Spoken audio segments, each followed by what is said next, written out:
Ayan. Hindi makita yung ulo natin. So, ganun lang. Unboxing po tayo. Parcel from Mindanao.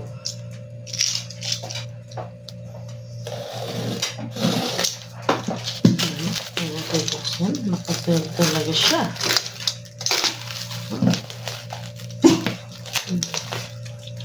Mamaya na lang. Oh! Dito ano? Ito. Uy!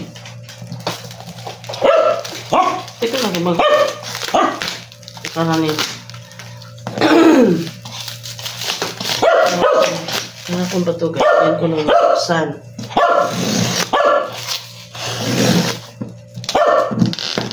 Sa syokong.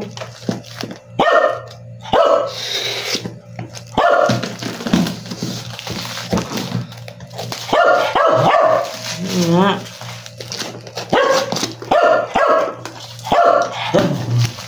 Ayan.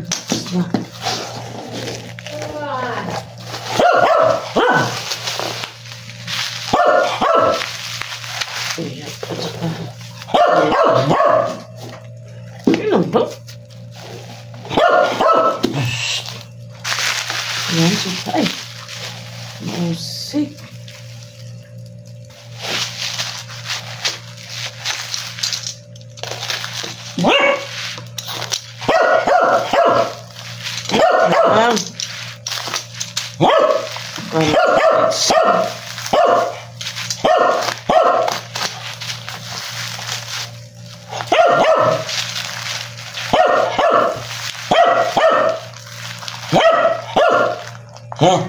Bakit ito yung mabubuksan?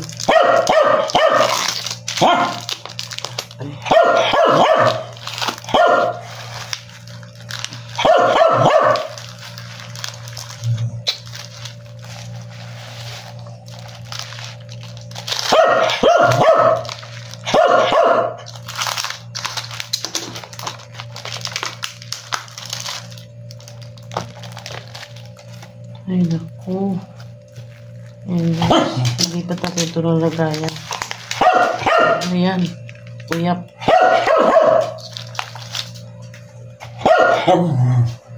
Wait lang daw.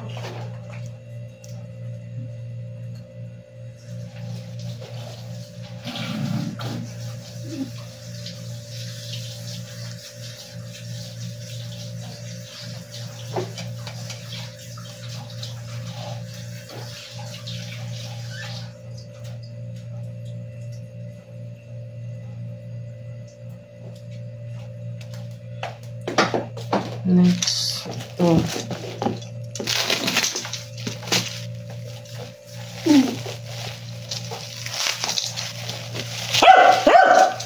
Bulat ba na yung taon daw?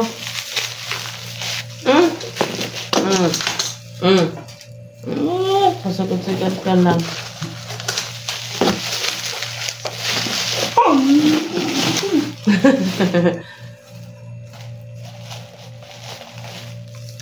Ayan ito, daing.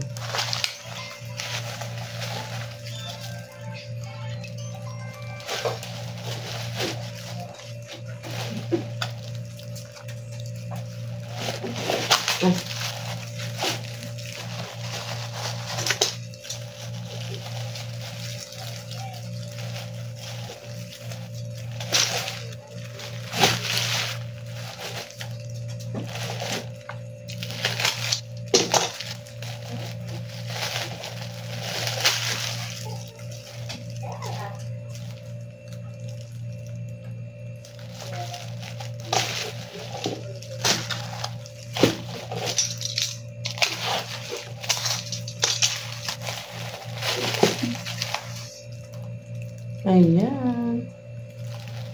So, ito yun lang po. Thank you very much. Para ko din na family ko sa Mindanao. Thank you. At ako'y may sakit. A few moments later. 1 hour later.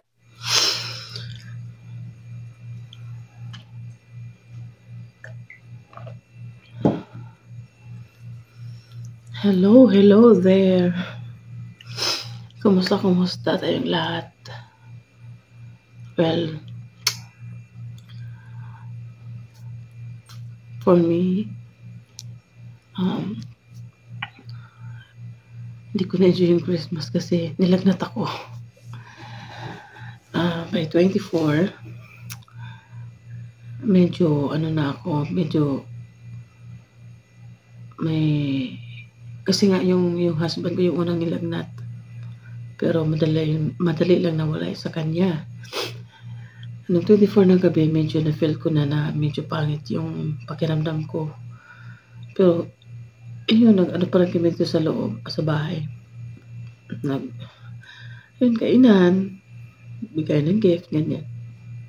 Yun nga, nakapag-upload pa ako. Noong 25, parang 25 ng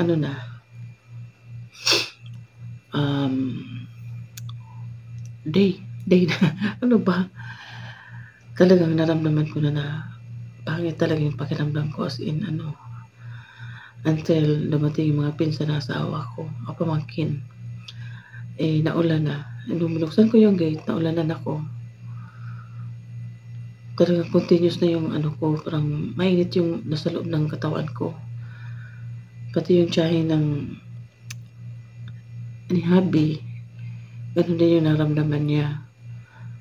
Tapos sa evening, talagang hindi ko na nakaya. Talagang all out na yung init ng katawan ko. So, nasa kwarto lang ako nakahiga.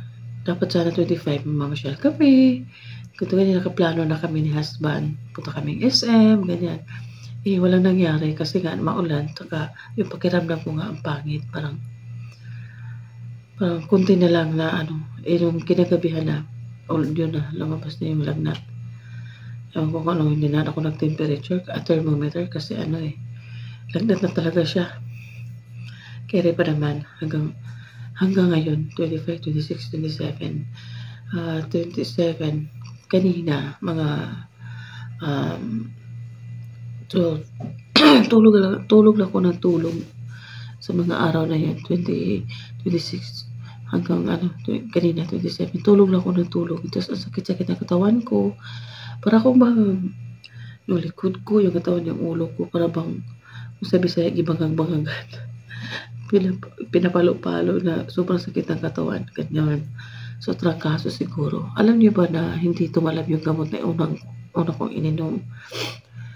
At saka, parang pa rin yung ilaw ko. Ngayon na, mga 12, bumaba ako. Kasi medyo okay na ako, kumain ako. So, bakit sakit pa rin ang ulo ko? Yun pala, naghahanap ng kape.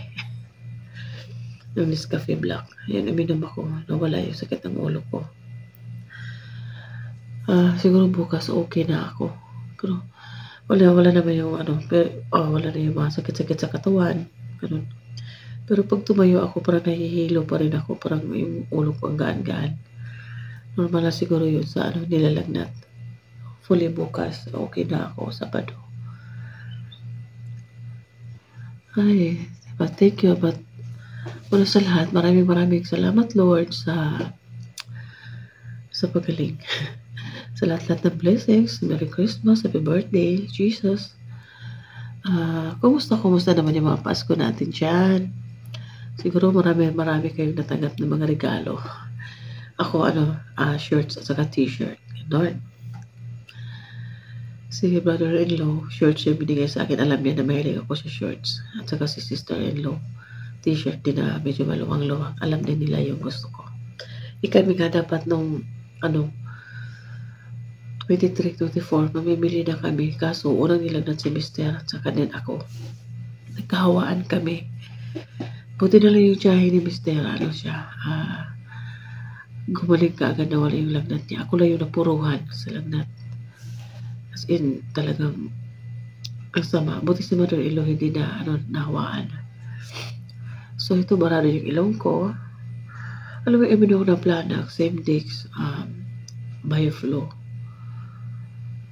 Siguro kung lalabas yung lagnat, hindi maano sa gamot, no? Pero thanks God, kanina mga 27, mga 27, ano pa to, na yung camera? Sa 27, kanina, medyo okay na ako. Pero masakit nga yung ulo ko. Sabi ko, ba't hindi nawawala yung ulo ko? Dinuot ko na nga yung aircon ganyan sa kwarto kasi parang medyo mainit na. Yun pala naghahanap. Buti naisip ko yung kape. Kasi hindi ako nakainom mga 2 days. Hindi ako nakainom ng kape na Nescafe yung black. Nung uminom na ako after kasi parang naisip ko kanina mag to 12. Mga 11:30 ganun. Ba't ang sakit ng ulo ko? Parang ano ba ito nawala yung light? Yan. Yan natin yung light guys. Nawala yung kasi uminom na ako.